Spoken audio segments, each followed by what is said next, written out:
the different platforms that you can be using. There's many more. And I believe also now that we live in a new digital world where many are focusing on their online marketing, on their online stores, and also the ones that go into e-commerce at this point, that we're going to see more platforms offer e-commerce. So these are right now in this world, some of the more well-known, and they're in different categories. So Magento obviously has competitors who are like Magento. You know, Shopify, there's also Squarespace. WooCommerce is what we use, we like. BigCommerce is also an option. Yeah, and for example, WordPress has several e-commerce solutions that you can use. So also remember that e-commerce means anything where money is transacted online. So it does not necessarily have to be a store. You could be selling services from your page, from your website, and using PayPal and a calendar. So that's e-commerce. So I want to go over some of the essentials, and only, so the reason for that is that I want to make sure we're all talking about the same thing and that you understand a little bit of the nuts and bolts. Because what I believe, like if you run an e-commerce store, you need to understand what the different terminology means and how things are connected. Because in essence, even if you hired some of this out, let's say you're contracting somebody to do some of these moving pieces, unless you understand all the nuts and bolts, you may not be able to adjust where you need to adjust. So learning from the ground up, I think, is super important. So here's like the different hostings and all the different terminology and how it's connected actually like in the online world on servers. So domains, let's start with domain. Domain is the address of your website. And some of you, this is obvious and you've done this before, but some of you might be completely new. So the domain is the address. So what you type into your browser to get to your website or somebody else's website is called the domain. There is strategy behind domain, but that is also changing. Something that I didn't mention earlier, and it's probably something that everybody understands, but I want to reiterate this. In the online world, things are changing all the time, and they're changing fast. So I've been giving actually this 2-day, which I'm giving in 1 day, workshop for probably like 1.5 years. And I've changed the slides because things are changing. So the domain strategy, it used to be that you needed to have the name of your business as the domain name. As many of you may have noticed that a lot of domains are actually taken. So my JumpStartNOW domain was taken. So I put a hyphen in there because I actually did want to have my name as the domain name. But you can actually get a little bit more creative with this. Like if your name, the name of your business is taken, you could add, and I would, before we go on, like I would always recommend that you use a .com.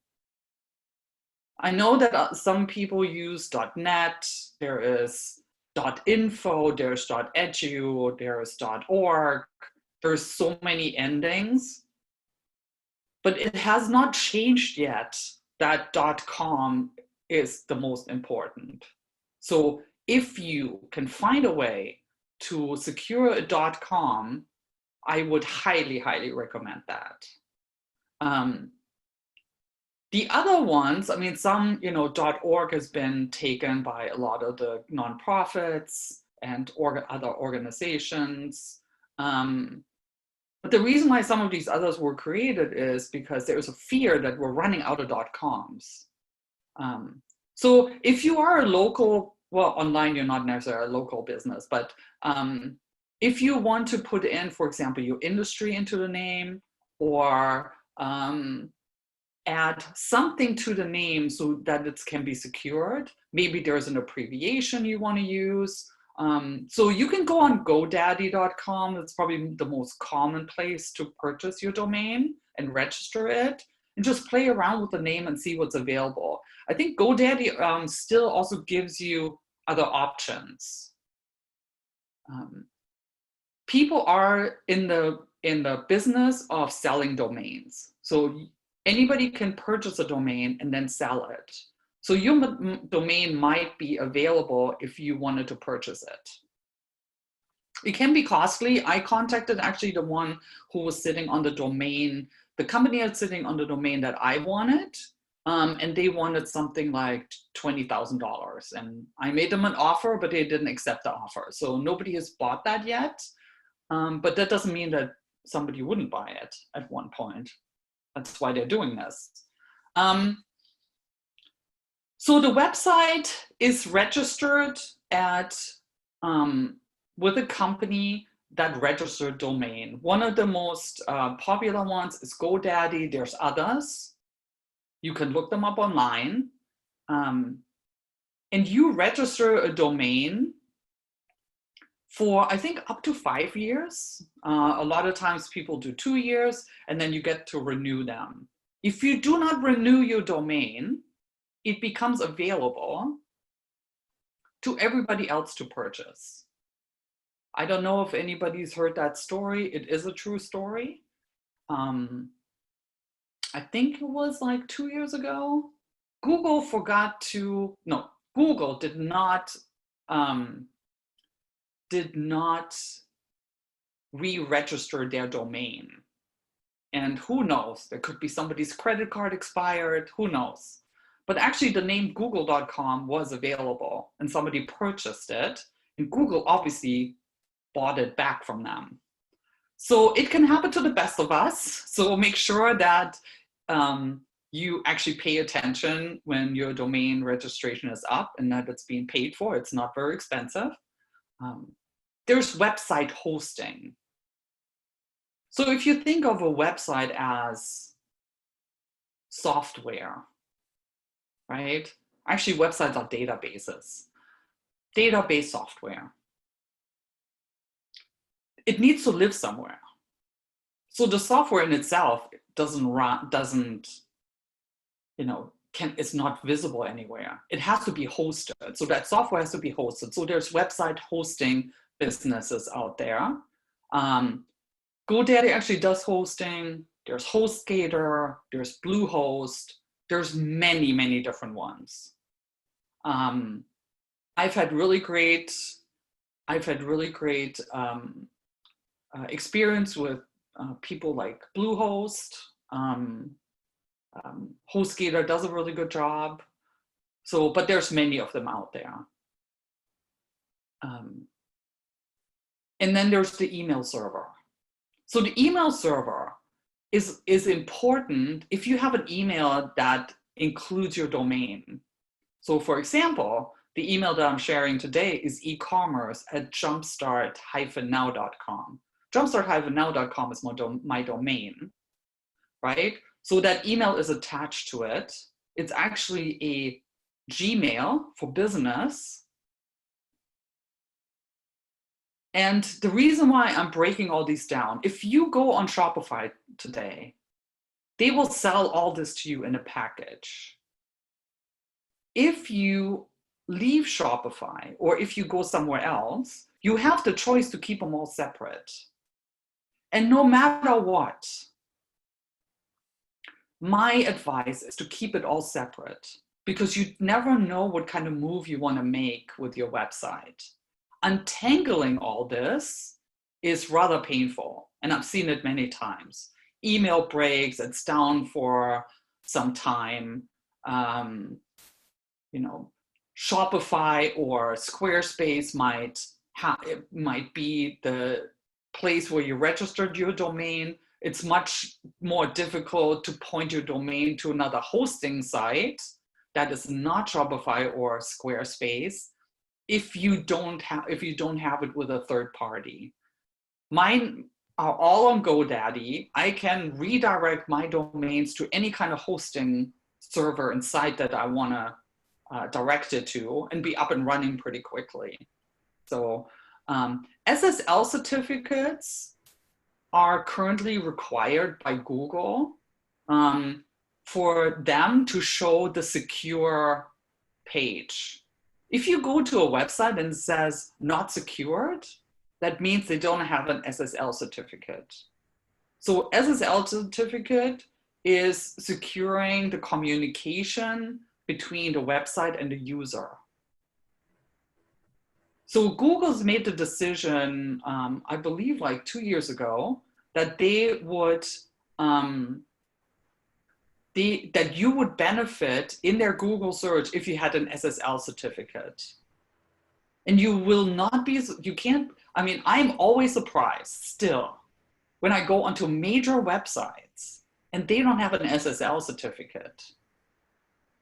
And even if you know that it's probably still secure to go, but you see the not secure, and I can tell you that there's a lot of your clients and customers like, you know, I don't know that I want to go any further because I really don't know what that means, right? But for some reason, Google's telling me this website is not secure.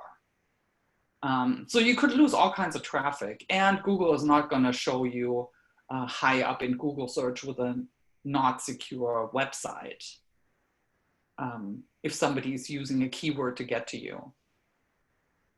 So email servers, you know, there's many different email servers. There's the Microsofts of the world, there's the Googles of the world. In my experience, it's easier to move Google than to move Microsoft, but it can all be done.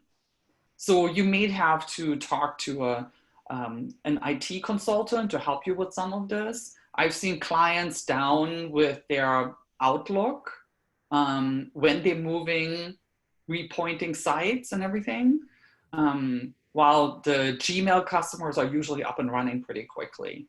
And it's also because, you know, Outlook obviously lives often differently on your computer. It doesn't always live in your browser, while Gmail lives in your browser. It's so much easier. But I've seen some really like crazy stuff happen where we have multiple like emails pointing in multiple directions, Gmail being used in Outlook, and everything breaking, and a business being down with email for, I'm not kidding you, like 2 weeks. It's been that crazy. So keep it clean, know where things live. I have sometimes clients who come to me who want a website build, who don't know where their email lives. We can find that out. Actually, everything is public online. There's websites where we can see exactly where you've registered your domain, where your website is hosted, where your email is hosted. Nothing is private online. All right, Veronika, we do have a few questions. Okay. All right, so what does website hosting do?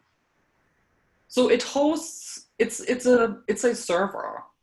That's what it is. So your website, like the database, which is your website, with everything in it, right? Like your images and your text and everything, is hosted on a server. Is SSL HTTPS? Yes. Mm-hmm. Yeah. And how much does SSL certificate cost?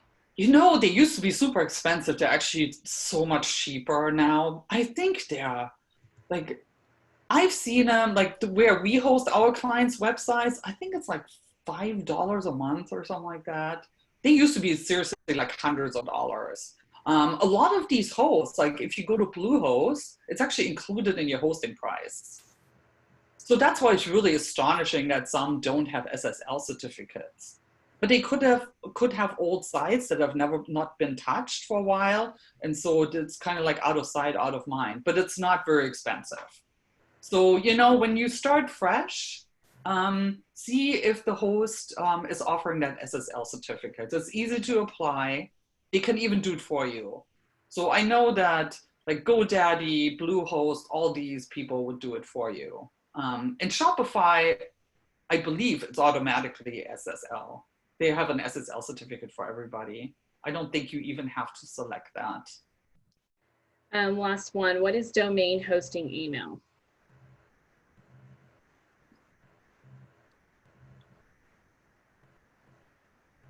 Domain hosting email.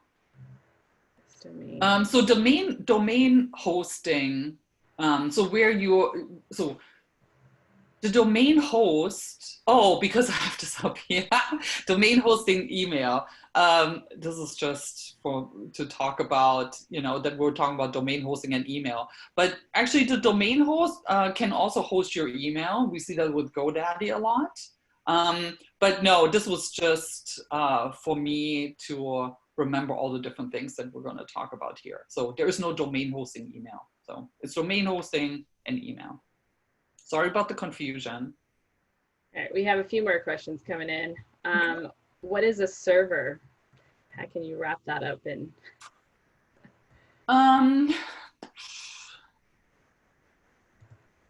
So if you think about, your like a hard drive, a computer, that's very similar. Like a server is where the code lives for the site. Yeah, how else can I, let me give you like a more, let me give you a better explanation. Well, this sounds complicated, but it's a computer program which manages access to a centralized resource or server. It is where code is hosted. It's hard to explain. It's hard to visualize. We used to have these like big servers, like you could like see them, and now everything there's like cloud servers, right? Everything is very, very digital. But code and software and, software doesn't mean anything until it's installed. Maybe that's a best visualization, right? Like if you buy software, unless you install it on your computer or you install it somewhere, it doesn't really do anything for you. Like it's not working for you, right? So that's what the hosting servers are. That's where the code and the database is being installed on. So it is like a computer, I guess. Yeah. Do you have any recommendations for information about website registration, etc.? Platform that you can recommend? Yeah, I go to GoDaddy. Like I said, there's many more. You can find them in Google domain registration. I think GoDaddy will probably come up first. That's very commonly used. I think like all my clients where we're hosting their websites are on GoDaddy with their domain registration. But like I said, there's others. We do have a few more questions, but I know you do have some slides to go through, so maybe we can get Q&A a little later. Okay, yeah, if we have some more time, keep those in mind and then we can ask them. Yeah. Okay. So optimizing your e-commerce store. I learned about the flow of websites, and that is also changing, right? It changes with user behavior. But the flow of the website is really changing a customer from browsing to shipping. Giving you a good example, Amazon. I hope everybody here has used Amazon, and I'm only saying that because it's one of the best, it's the best shopping cart e-commerce experience. So you can see, even like if you've been using Amazon for years, you can see the difference in how their e-commerce flows, right? They optimize this all the time. Because what they want is, and that's what an e-commerce store should want, is that you get people to the site, you get them to make a decision with the content that you have, when you get them to buy now. And this sounds maybe aggressive, but think about how you shop. Have you ever put something in the Amazon shopping cart and then walked away? And not until you come back to shop for something else do you even remember that you have that in a shopping cart. I think we've all done it. I know I've done it. So that is the reason why you have a good flow. The goal is to get people to buy something and buy it now and ship it. So the flow of the website means, like, where do you have a bottleneck? Why aren't people buying what you're offering? And if they buy it, put it in the shopping cart, why are they abandoning the shopping cart? Why do they never pay? Right? So I had a client, I'll just give you another quick example. I have a SBDC client. She sells services, tutorials, and products. So she comes from IT, so she has a very good understanding of how things work on the back end. So she has actually a following. People come in, they look at her products, then they click to a product page. And on the product page, she wanted to give them tons of options. So you can either buy the tutorial by itself, you can buy the tutorial and the service, or you can buy the tutorial, the service, and the product. And if you buy 2 of them, you get a discount. If you buy 3 of them, you get the discount and another discount. And she had tons of people coming to that product page, and she calls me up and it's like, I don't know what's going on. They're not buying anything. So the flow of the website stopped with all these offers because people could not decide what they want, and it was confusing. So she had explained these offers to me, and when I saw them, I'm like, I would not know where to begin. So this is just one example where she could see in her analytics that they're dropping off. So she's not getting them from browsing to shipping. And so we looked at, it's like, okay, so why are you not selling right from the homepage? Every time they click, there is another click, we lose up to 50% of our customers. True story. And then when they click on the offerings, make it easy for them. If you look at Amazon, you go to a product page, you know exactly what the options are. It's so clear that you can make an immediate decision. Let's say you wanted to buy a book. That's how Amazon started, right? But you only like hardcover. You go to the page, you see where you can buy the hardcover. There's no doubt. That's why they do this so well. So we actually took Amazon as an example, and we cleaned up her offerings.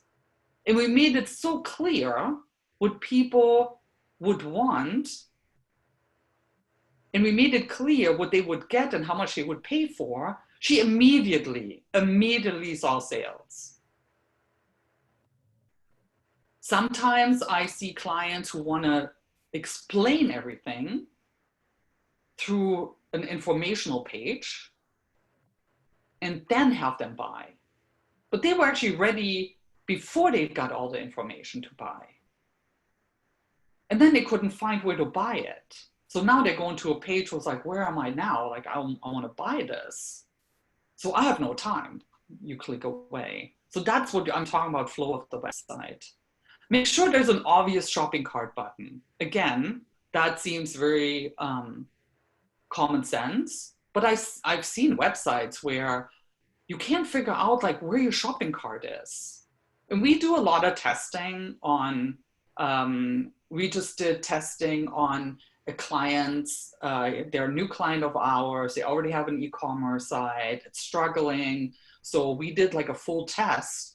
And my developer found that he put something in the shopping cart and then continued shopping, but he couldn't find the cart again.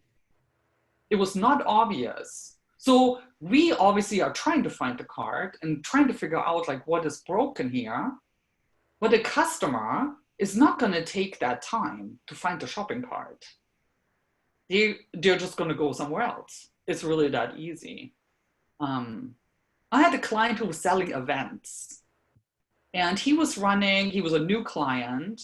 And before I took him on, I was following him on social media. So he had this event that was really big. It was actually his biggest moneymaker of the year.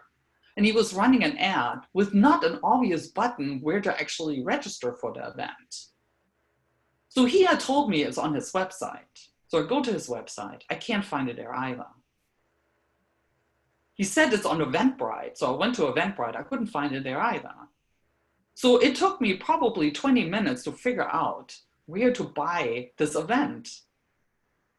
And at the event, so I pointed this out to him. At the event, I said to him, so how is the event going? He's like, yeah, we don't have a lot of signups. It was not obvious. The flow on the website was not, the event should have been on the homepage with a button say register here, but it wasn't.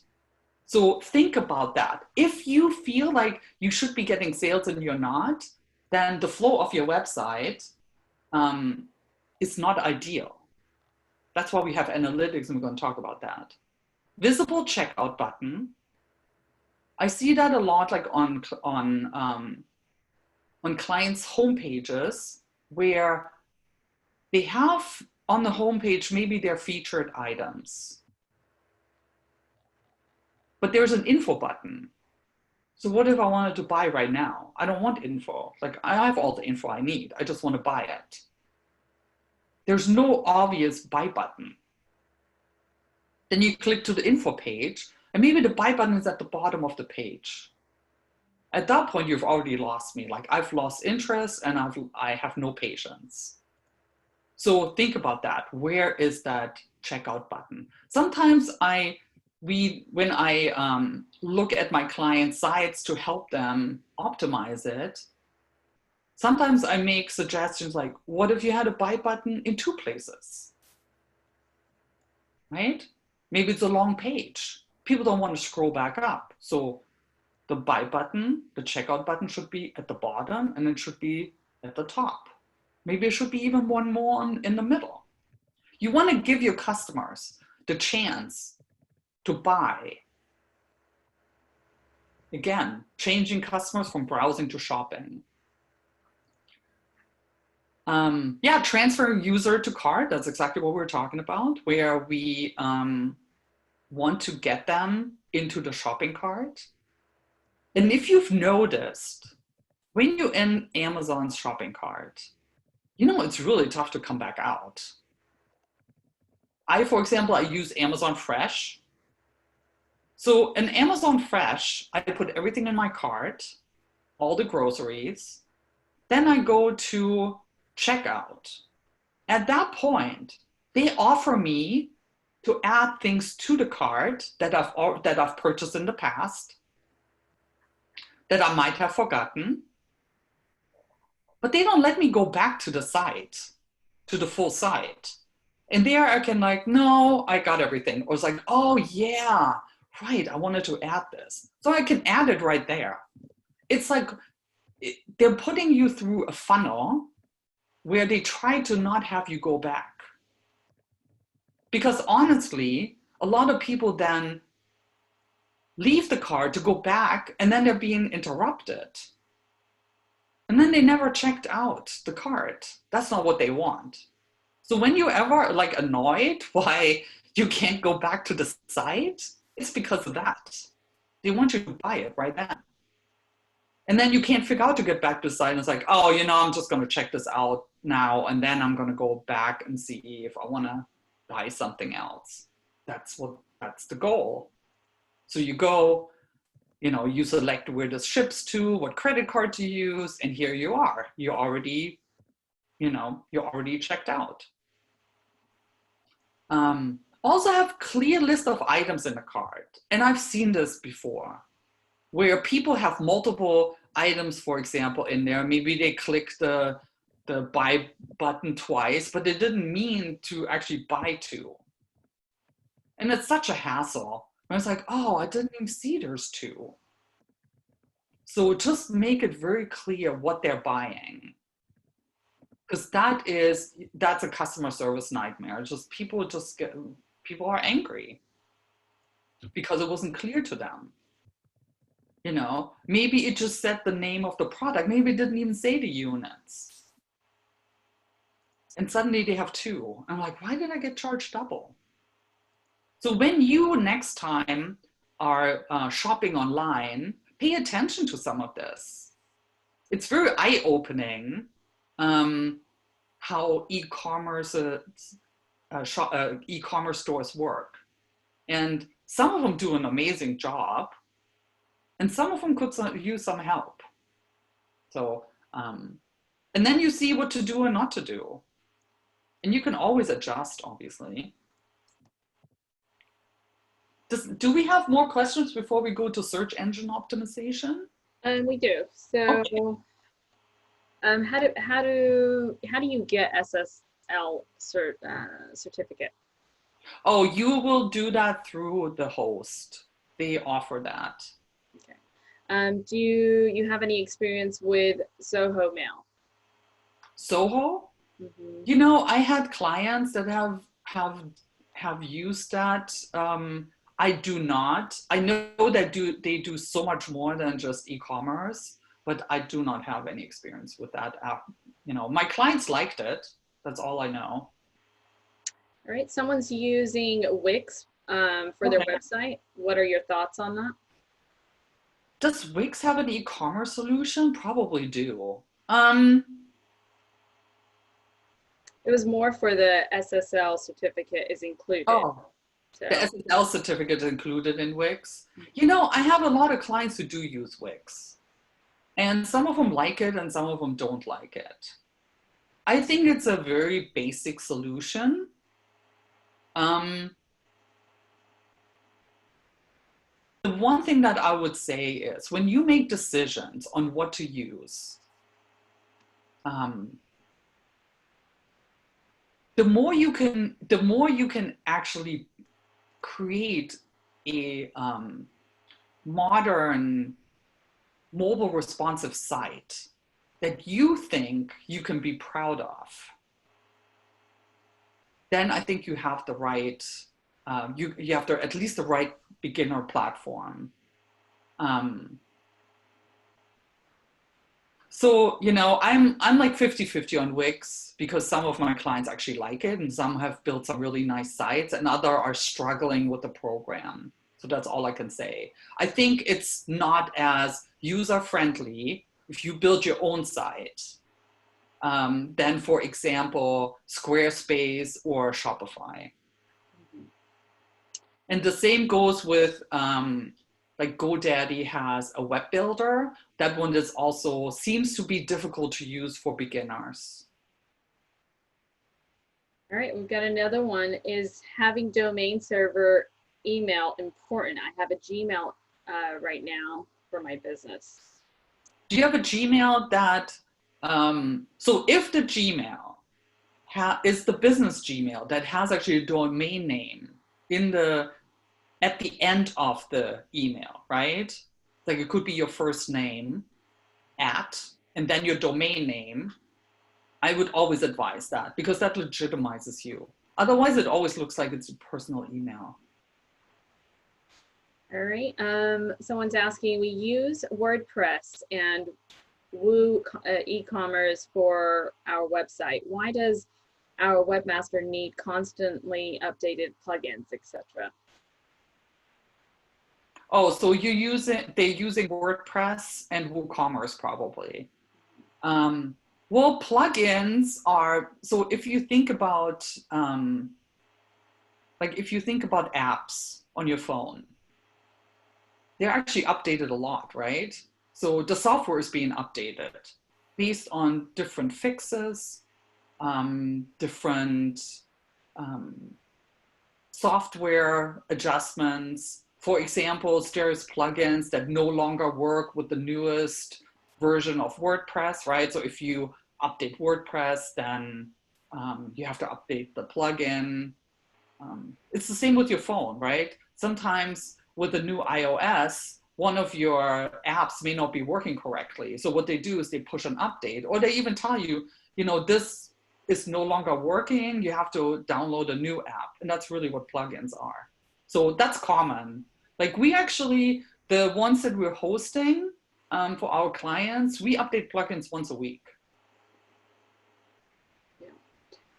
This is a promo code question. I don't know if you want to take this off. Go ahead. Okay. I'll take it. Okay, we would like to learn how to use promo codes so we can start to know where we are getting buyers.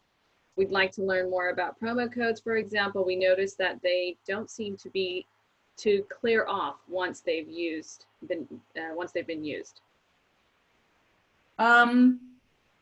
So it really depends, like what you want to see. Like I've used promo codes in the past where I wanted to see, for example, if they're coming from a certain affiliate or from a certain advertising, right? Let's say I give one promo code in one app and in one ad. And so I want to see like how many people actually came through with this promo code. If you give unique promo codes, you could do that too, right? So it can only be used once. It's a little bit more complicated because you have to obviously give everybody a unique code. And we've done this before. There's actually code generators. You can generate codes. It also depends.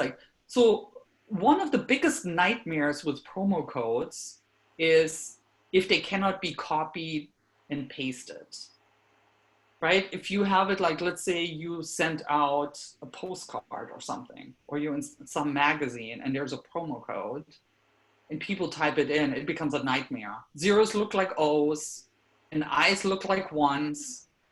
I've done this before with my customer service team in video gaming when people could not figure out if it was an O and a zero.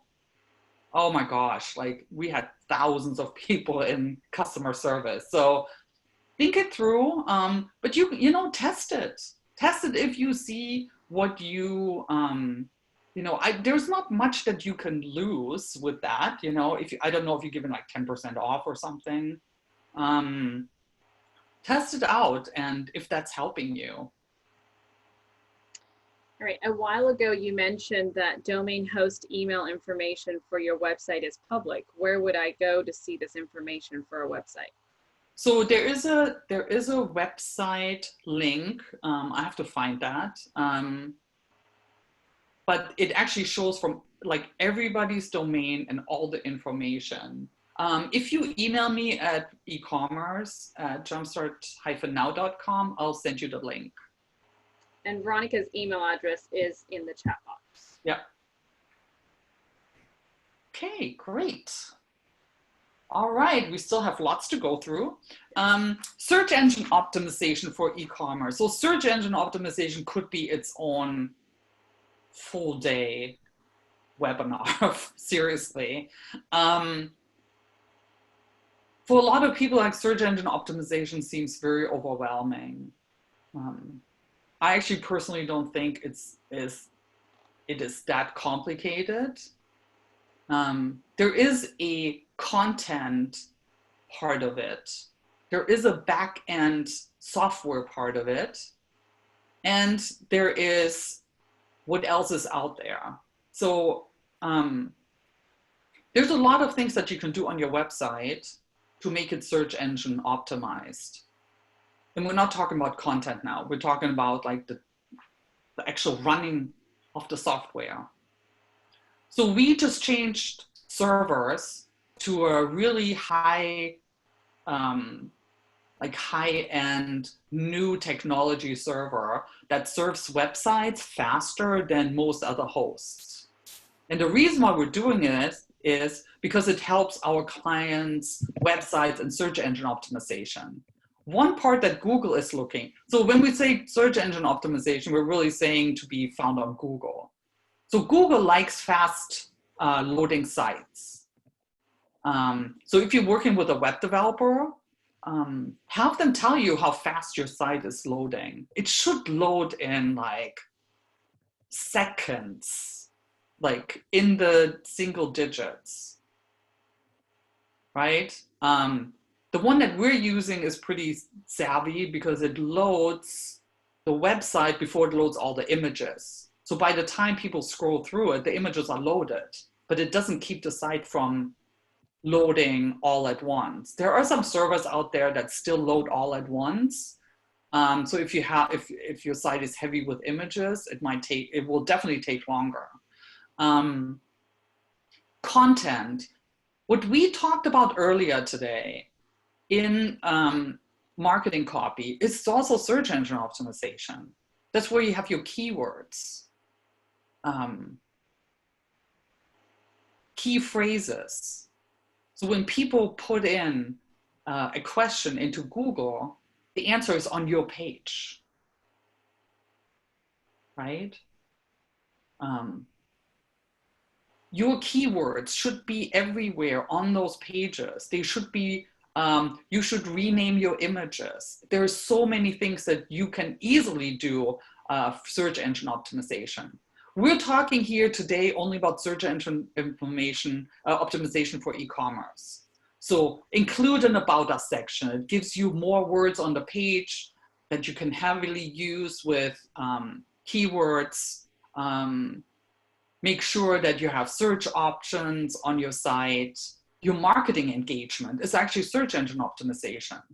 If you can be found, if you have a social media presence, that all looks, Google looks at like, where else are they all active, right? It's like the big picture for them. Let's say you're also selling on Amazon and you're selling on eBay, and suddenly like your product is everywhere, then Google looks at it as relevant. Have established product categories on your page. Google looks at all these headers and subheaders. Actually, quality product images are important. Robust product pages, we're going to talk about that today in together with Amazon. It is very important. If you look at an Amazon product page that comes up in Amazon search, not the ones with the ads, but the organic ones, if you go on there, if you look at the wealth of information that's on those pages, those are the reasons why those pages alone show up in Google search when you're looking for a product.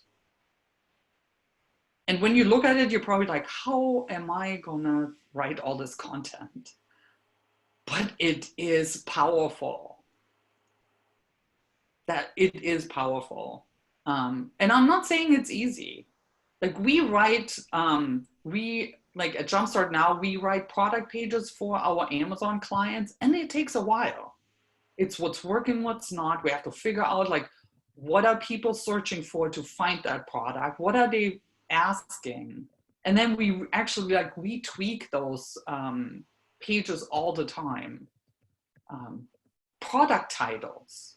It should not just be one word. If there is a, like if people look, for example, for some kind of number, like product number, that should be in the title. If it's a certain, like a certain material, that should be in the title. And so Google looks at all this favorably.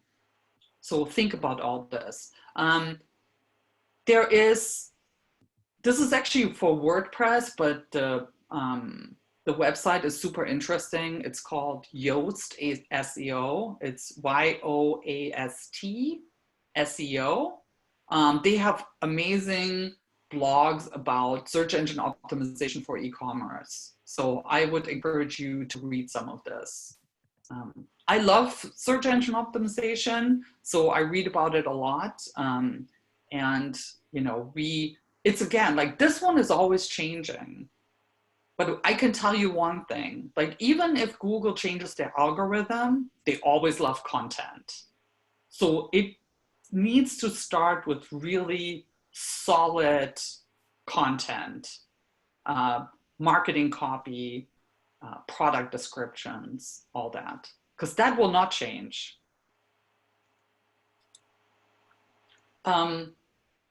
Yeah, we have about 10 minutes left. I'm going to talk about store and website analytics. So the most common, do we have any questions before we go on?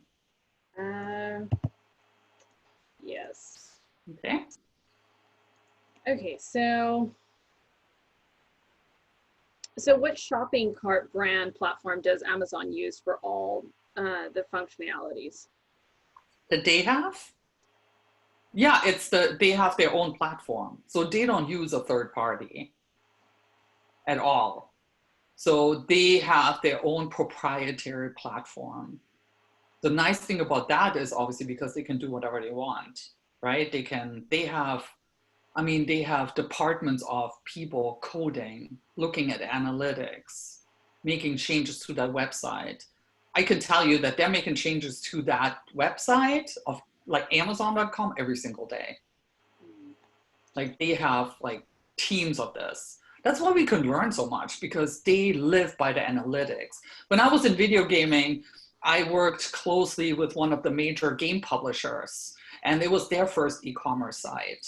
And they had hired a person at the time. All that person would do is look at analytics and look what's working and what's not. Because the analytics show us how well we do in search and how people go through the websites. What are your thoughts on flat rate shipping? Flat rate shipping? Well, I always recommend that you offer free shipping. I know that's not always possible because we are small businesses, and it really depends on your product. If you have an artisan product, I think your customer will probably understand that you have to pay for shipping, that they have to pay for shipping. If you are more like an Amazon, people gonna expect free shipping. I had a client before who was not selling anything from her page because she was so high in shipping cost. She was selling boutique clothing.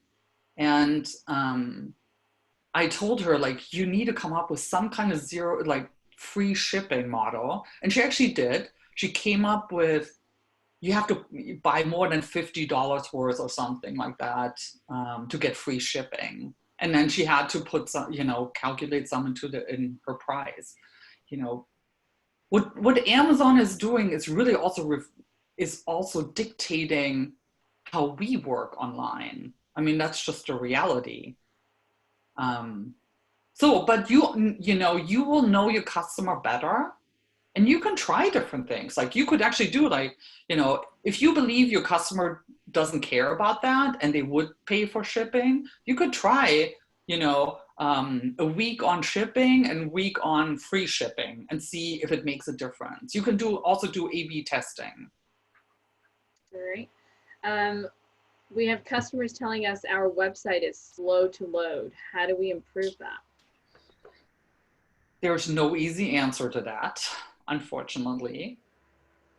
I would start with are you running, if you're on a WordPress site, are you running the latest version of WordPress? Are all your plugins updated? We talked about this earlier. How big are your images? And we're not talking about the dimensions, we're talking about the size. Are you using stock images and you're not optimizing the images down to a smaller size? Do you have a slider? Sometimes sliders take long to load. Do you have a video? Maybe that video should be on YouTube. So you're only really serving a link. So there's many different things that can play into it. It could be your hosting server. I would ask first, talk to your hosting, the company who's hosting your website, and ask them what they can do to help you optimize. Because they might actually be able to run your report to give you some errors. Like we've dealt with that. That is something that web hosting that we deal with all the time. And we always look for better solutions. Yeah, but that's a huge issue. Think about 4 seconds, right? Like I've had clients where their website takes 10 seconds to load. At that point, people think it's a mistake and then they leave. So yeah, that's a big problem. Okay. Do you have any experience with ShopKeep and ShopKeep e-commerce? We have physical locations where we are already using ShopKeep. Not that we're also starting an e-commerce site. We are sort of stuck with them due to cost. And they have, so it sounds like they have an e-commerce solution. I do not have any experience with them, and I have not had a client who works with them. If you are stuck, that obviously means that you're going to have to make their e-commerce work. I would just, have a conversation with them and see what they can offer. And maybe they have like different packages. But no, I don't have any direct experience with them. Right. Do you want to just take the last one off if you still have more slides to go through? Yeah, okay. What is important on a product page? Oh, yeah, like stay with us. I'm going to talk about product pages later. But if you just go on Amazon, like right now, put in, like, search for a product, get the first one that comes up that's in the organic search, meaning they didn't pay, it's not a sponsored ad at the top, right?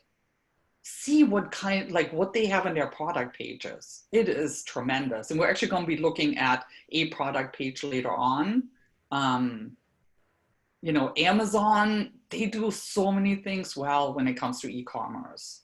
So using what they already know, I would always recommend. And they change, like their product pages have changed so much over the 10, 20 years that I've been in e-commerce.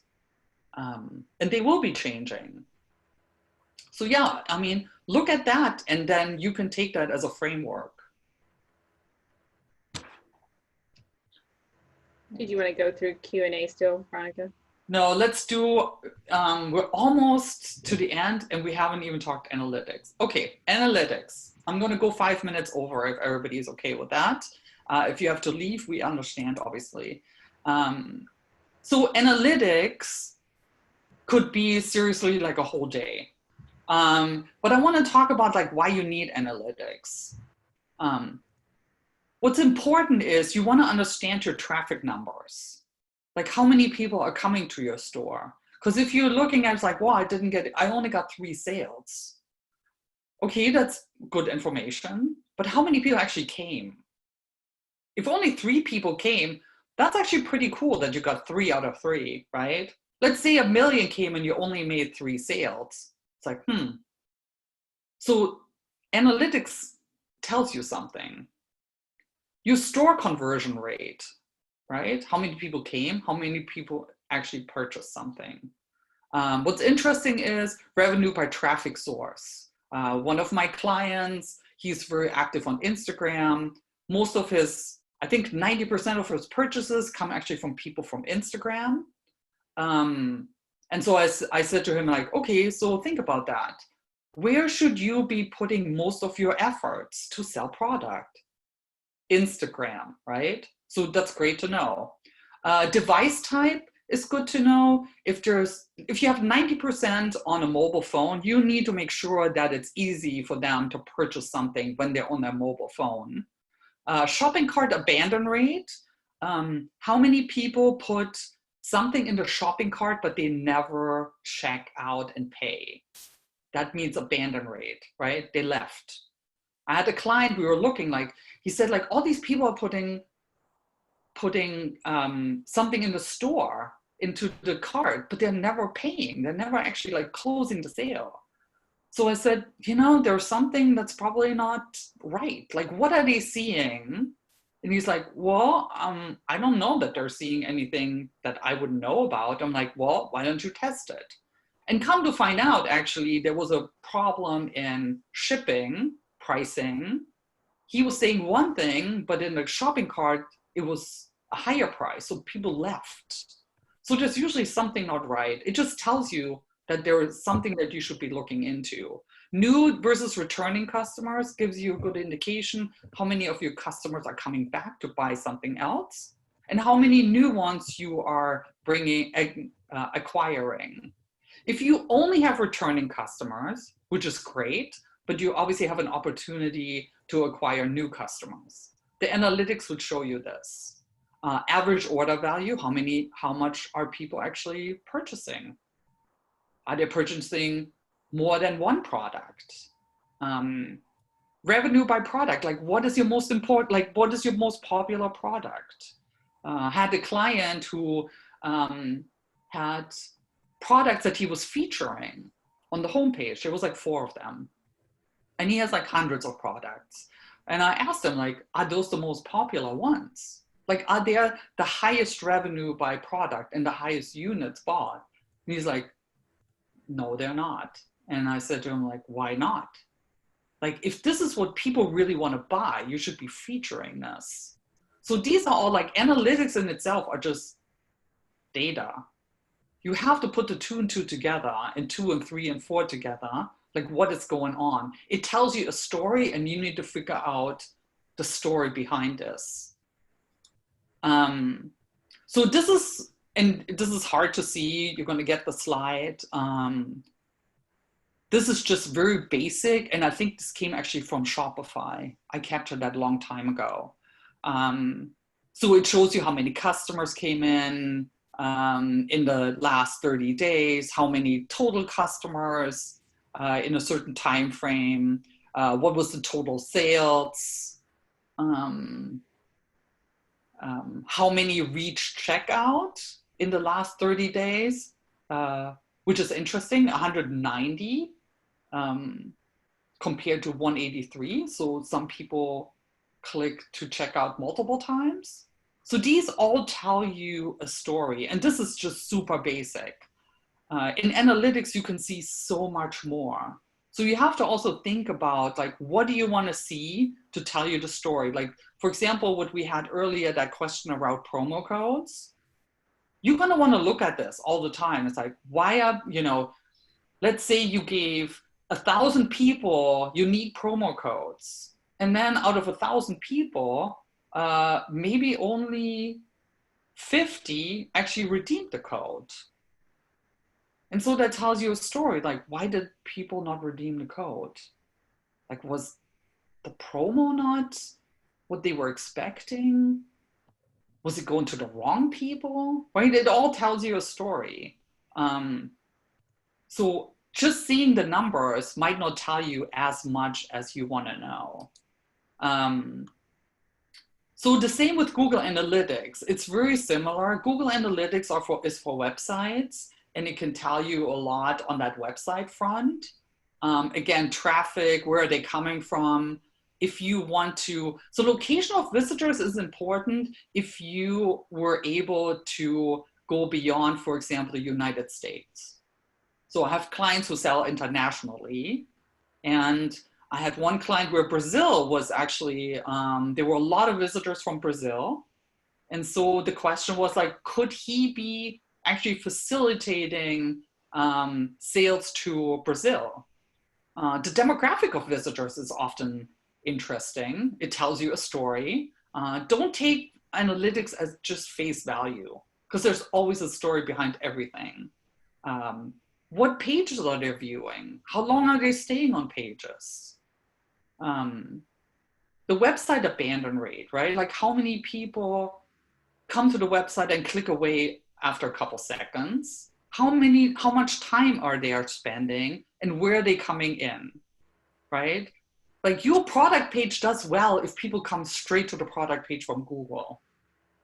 We see that a lot. Like, with Amazon, right? You Google something and then Amazon product page comes up and you go directly to that page. So you would see that in your analytics. And it tells you also a story. So for example, sometimes I have clients where their home pages don't show up ever, but maybe their blog page shows up always and very high. Well, what's that tell you? That their blogs are doing really well and that they should be writing more blogs. This one is an interesting one, and I'm going to tell you the story behind this. This is a professional organizer, and she sells her services online. You can pay for your session and stuff. You can. So here, she also has blogs on her page. And so we have a lot of people that are coming in that are younger, but they're actually not the ones buying. Who is buying is between 35 and 54. They're the ones that are actually buying. So this is a story. If you took this as face value, like, oh my gosh, like I have all these really young customers, so maybe I should change my ideal customer. No, these people are coming in to read the blogs, but they don't buy anything. Now, do we care about them? Sure, maybe they will buy a product for somebody in that age range, or there'll be a few of them. But her core audience that is actually buying is still in that age range. So knowing who's coming to your website, who's spending time, who's actually buying is super valuable, of course. Yeah, and then, you know, when, for example, the users spike and you look back and say like, whoa, what happened on that day? So there could be all kinds of different things going on. It could be maybe you released a blog, or maybe somebody put in social media a link to your website, or like in this regard, there is actually a Netflix series around this organizing. And when they launched a Netflix series, the users spiked because people were looking for that information.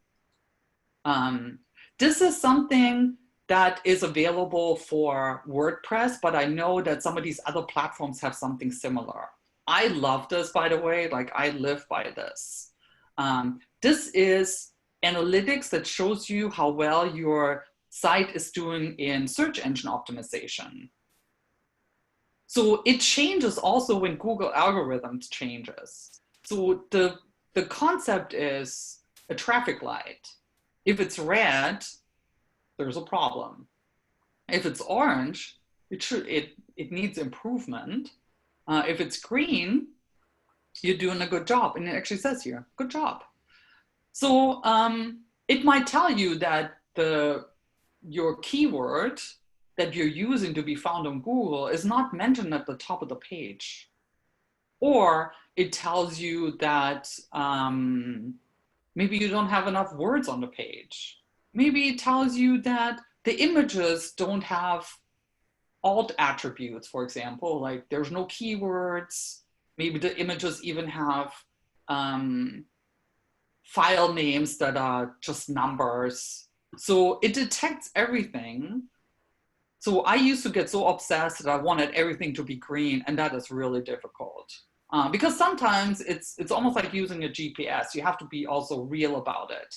Like Google wants you to write actually in I think it's like a 6th or 7th grade